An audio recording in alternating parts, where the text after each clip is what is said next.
ये है lemon orange. यहाँ फ्रूट भी आपको देखने को अजीब सा लग रहा होगा, थोड़ा लाल कलर का रहता है और लंबाई में थोड़ा फ्रूट है। कुछ और हमने रेयर वैरायटीज़ हैं। येलो में भी काफ़ी सारी वैरायटीज़ लगाई हुई है अपने फील्ड में, करीबन 3 से 4 वैरायटी। ये काफ़ी रेयर वैरायटी है। ये बाहर से येलो रहता है और अंदर से रहता है इसकी स्किन डार्क पिंक या डार्क कलर का रेड रंग का ये फ्रूट रहता है। यानी ये सीज़न का पहला फ्रूटिंग था। इसमें से काफ़ी फ्रूट हम ऑलरेडी तोड़ चुके हैं।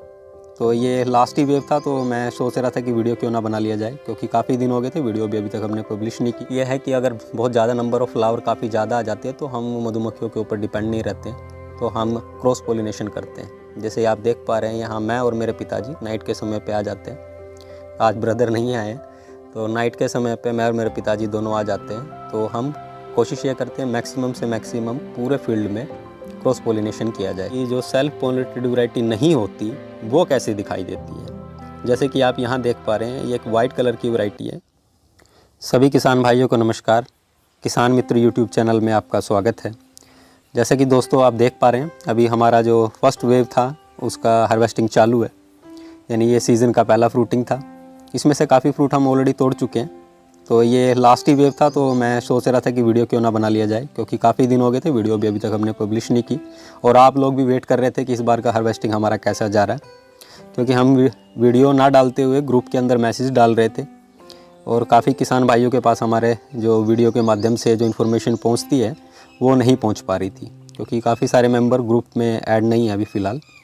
तो किसान भाइयों के काफ़ी सवाल आते थे कि हमारे यहाँ फ्रूट का साइज़ नहीं बन रहा, दूसरा समय से पहले फ्रूट पक जाता है, क्या रीज़न है उसके। तो हमने वॉइस मैसेज के ज़रिए भी ग्रुप के अंदर में मैसेज पोस्ट किए थे कि क्या कारण है कि आपके फ्रूट जल्दी पक रहे हैं। क्योंकि आपने देखा होगा रिसेंट नॉर्थन बेल्ट में, स्पेशली हरियाणा और पंजाब के अंदर में फ्लड जैसी स्थिति अभी फ़िलहाल कुछ दिनों से बनी हुई थी, क्योंकि बारिश बहुत ज़्यादा हुई है हिमाचल में, और वहाँ से फ्लड जैसा एक पूरा माहौल बन चुका था। यहाँ पे नदियों में ओवरफ्लो हो गया वाटर, जिसकी वजह से काफ़ी किसान भाइयों का बहुत ज़्यादा नुकसान भी हुआ, क्योंकि खेत पूरे डूब चुके थे। इवन ड्रैगन फ्रूट की फार्मिंग में भी इसका इम्पैक्ट पड़ा, क्योंकि बारिश लगातार करीबन 10 दिन तक यहाँ कंटिन्यू होती रही, जिसकी वजह से फ्रूट कच्चे ही पक गए। यानी जिस कंडीशन में फ्रूट था उसी कंडीशन में वो पक गया, वो समय पे पका नहीं, क्योंकि उसने पूरा समय नहीं लिया। इसकी वजह से आपके फ्रूट का साइज़ छोटा रह गया। जैसे कि आप हमारे फील्ड में देख पा रहे हैं, ऐसा नहीं है कि हमारे फील्ड में इस तरह का इम्पैक्ट नहीं पड़ा था। हाँ, यहाँ इम्पैक्ट पड़ा था, क्योंकि हमारा जो डिस्ट्रिक्ट पड़ता है वो करनाल है। यहाँ फ्लड जैसा कोई स्थिति नहीं था, और बारिश भी कुल मिला के पंजाब में और जो हिमाचल में हो रही थी उसके मुकाबले लगभग आधी थी यहाँ पे। तो फ्रूट के साइज़ में इतना खासा इसमें इम्पैक्ट नहीं पड़ा। अभी जो हमारा फ़िलहाल फ्रूट का साइज़ जा रहा है वो 450 ग्राम के आसपास जा रहा है। आशा करते हैं कि आगे आने वाला जो सीज़न रहेगा वो काफ़ी बेहतर रहेगा इसके मुकाबले भी। फ़िलहाल भी फ्रूट का साइज़ काफ़ी इंप्रेसिव है, और आप क्वालिटी भी देख पा रहे होंगे कितना अच्छा फ्रूट दिखाई दे रहा है। शाइनिंग भी है और इसके स्पाइक्स भी काफ़ी लंबे हो चुके हैं। देखने से भी क्वालिटी फ्रूट लगता है, क्योंकि कवर बैग यूज़ करते हैं मोस्टली फ्रूट्स के ऊपर में। लेकिन बारिश के समय पे हमारी करीबन 8 से 10 लाइनों पे हम कवर बैग नहीं चढ़ा पाए, जिसकी वजह से आप देख पाएंगे कि कहीं कहीं पे फ्रूट फीका रह जाता है। यानी जहाँ पे धूप गिरती है वहाँ पे फ्रूट फीका रहता है, और जहाँ पे धूप कम आती है उस एरिया में फ्रूट थोड़ा गहरा कलर का आ जाता है। तो ये कारण होता है कि अगर फ्रूट कवर बैग नहीं चढ़ाते हैं, और इंसेक्ट भी अटैक करते हैं, क्योंकि बारिश के समय पे काफ़ी ज़्यादा इंसेक्ट सक्रिय हो जाते हैं, तो आपके फ्रूट पे धब्बे भी देने लगते हैं। तो आप फ्रूट कवर बैग भी चढ़ाइए। अभी हमारे फील्ड की आप कंडीशन देख पा रहे हैं, फ्रूट हर जगह पे फ्रूट ही दिखाई दे रहा होगा आपको। इवन बडिंग भी आ रही है, फ्लावर भी ओपन हो रहे हैं, तो तीनों वेव कंटिन्यू चल रही है। मीन्स फ्रूट पक भी रहा है, फ्लावर भी ओपन हो रहे हैं, और आधे फ्रूट कच्चे स्टेज में भी हैं जो कुछ दिनों के बाद में पकेंगे। तो यानी तीनों साइकिल कंटिन्यू चल रहे हैं। तो हार्वेस्टिंग उम्मीद यही है कि कंटिन्यू चलेगी, क्योंकि इस बार नॉर्थन बेल्ट में बारिश समय से पहले आई है, तो एक हार्वेस्टिंग हमारा जल्दी निकलने की उम्मीद थी, जो निकल चुकी है। तो आशा यही करते हैं कि जो किसान भाई फ़िलहाल इसकी ड्रैगन फ्रूट की फार्मिंग कर रहे हैं या करने की इच्छा रखते हैं, तो पूरा नॉलेज लीजिए, उसके बाद में ही इस खेती की तरफ बढ़िए आप, क्योंकि बहुत कॉम्प्लिकेशन आती है कई बार, क्योंकि नया किसान होता है, आइडिया होता नहीं है, और कई समस्याओं में उलझ जाता है, क्योंकि उसके लिए छोटी छोटी चीज़ें भी काफ़ी मुश्किल पैदा कर देती हैं, क्योंकि उसके बारे में उसको नॉलेज नहीं होती। तो जो भी आप काम करते हैं, चाहे ये खेती हो या दूसरी बागवानी खेती हो, तो उससे पहले पूरी इन्फॉर्मेशन लें, और उसके बाद ही इस तरह की खेती में अपना हाथ डालें। इस बार काफ़ी वैरायटीज़ पे हमारे यहाँ फ्रूटिंग आएगा, यानी नई हमने कुछ वैरायटीज़ लगाई थी लास्ट ईयर, तो उन पे काफ़ी सारी वैरायटीज़ पे इस बार फ्रूट आने की उम्मीद है, और कुछ 1-2 पे वैरायटीज़ पे फ्रूट आ भी चुका है हमारे क्रॉसब्रीड प्लांट के अलग। जिसमें हम वीडियो के अंत में आपको दिखाएंगे। और कुछ रेयर वैरायटीज़ हैं जो अभी फ़िलहाल हमने अपने फील्ड पे लगा दिए। नेक्स्ट ईयर उनके फ्रूटिंग आने की अच्छी उम्मीद है, और जब उनका फ्रूटिंग आएगा तो आपको वीडियो के माध्यम से हम अवगत भी करवाएंगे।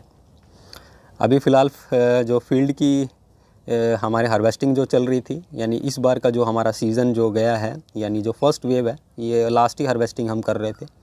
इस बार हमारा 1.5 टन के अराउंड पहला जो माल था वो निकला है। उम्मीद है कि दूसरा वेव जो रहेगा हमारा, क्योंकि हम लगातार 3 दिन हो गए हम हैंड पोलिनेशन कर रहे हैं नाइट के समय पे, जैसे आप वीडियो के माध्यम से देखते भी होंगे। ये मॉर्निंग का व्यू है, हमने ऑलरेडी इसमें क्रॉस पोलिनेशन कर दिया था। मधुमक्खी यहाँ हमारे फील्ड में बहुत कम आती है, माइनर गिनी चुनी 60-70 मक्खियाँ ही हमने पूरे फील्ड पे देखी। तो हम कोशिश यही करते हैं कि प्रैक्टिस यही रखते हैं कि क्रॉस पोलिनेशन किया जाए। एक सेल्फ पोलिनेटेड वैरायटी और जो क्रॉस पोलिनेशन होता है उसमें अंतर क्या होता है। एक तो हैंड पोलिनेशन करते हैं, यानी उसी वैरायटी का पोलन इकट्ठा करके उस पर लगा दिया जाता है। और क्रॉस पोलिनेशन में क्या होता है, 2 डिफरेंट वैरायटी से पोलन इकट्ठा किया जाता है और फिर उसको स्टिग्मा पे लगाया जाता है। इससे फ्रूट का साइज़ भी इम्प्रूव होता है और ड्रॉपिंग का इशू, जैसे आपके कई बार फ्लावर झड़ जाते हैं, यानी फूल खिलने के बाद भी पीले पड़ के जो झड़ जाते हैं, वो पोलिनेशन के अभाव के कारण होता है। इसमें 2-3 फैक्टर रोल निभाते हैं अपना। मान लीजिए रात को आपने फ्लावर ओपन हुए हैं आपके फील्ड में, जैसे ये कंडीशन है, और उसी रात को बारिश आ जाए या मॉर्निंग के समय पे फ्लावर ओपन कंडीशन में बारिश आ जाए तो पोलन धुल जाता है, जिसकी वजह से आपके फ्रूट का साइज़ छोटा रह जाता है। इवन कई बार जो फ्लावर रहते हैं पीले पड़ के झड़ जाते हैं। तो इस चीज़ से अवॉइड करने के लिए हम क्या करते हैं, नाइट के समय पर अपने फील्ड में जाते हैं। जैसे कि आप देख पा रहे हैं, ये रात का करीबन 9:30 बजे का व्यू है। हम निकल जाते हैं अपने घर से। हमारे घर से जो फील्ड का जो रास्ता है मात्र 2 से 2.5 किलोमीटर का है, तो बाइक के माध्यम से हम निकल जाते हैं। रास्ता ठीक ही है, इतना बारिश का इम्पैक्ट नहीं पड़ता क्योंकि पक्का रास्ता है तो दिक्कत नहीं पड़ती। आगे थोड़ा कच्चा रास्ता रहता है तो थोड़ी दिक्कत पड़ती है हमें। फिर भी यह है कि अगर बहुत ज़्यादा नंबर ऑफ़ फ्लावर काफ़ी ज़्यादा आ जाते हैं तो हम मधुमक्खियों के ऊपर डिपेंड नहीं रहते हैं, तो हम क्रॉस पोलिनेशन करते हैं। जैसे आप देख पा रहे हैं, यहाँ मैं और मेरे पिताजी नाइट के समय पर आ जाते हैं।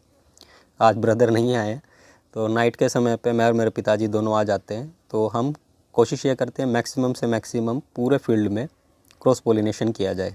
यहाँ मेरे पिताजी जो पोलन है वो इकट्ठा करते हैं। पहले अलग अलग वैरायटीज़ का हम पोलन इकट्ठा कर लेते हैं। कौन सी वैरायटीज़ हैं जिनका हम पोलन इकट्ठा करते हैं, यहाँ हमारे पास वाइट पल्प में भी 2-3 वैरायटी हैं, हम उनका, और जो रेड पल्प में 2-3 वैरायटी है उनका इकट्ठा कर लेते हैं पहले पोलन एक कटोरी में या फिर आप बाउल में, और उसको स्टिग्मा पे लगाते हैं। देखिए, आप पूछते हैं लोग कि सेल्फ पोलिनेटेड वैरायटी क्या होती है। जैसे आप यहाँ देख पा रहे हैं, यहाँ जो स्टिग्मा है वो पोलन के साथ, ये स्टिग्मा होता है, ये पोलन के साथ अटैच है बिल्कुल। यहाँ इसे हैंड पोलिनेशन की ज़रूरत नहीं है इस वैरायटी को।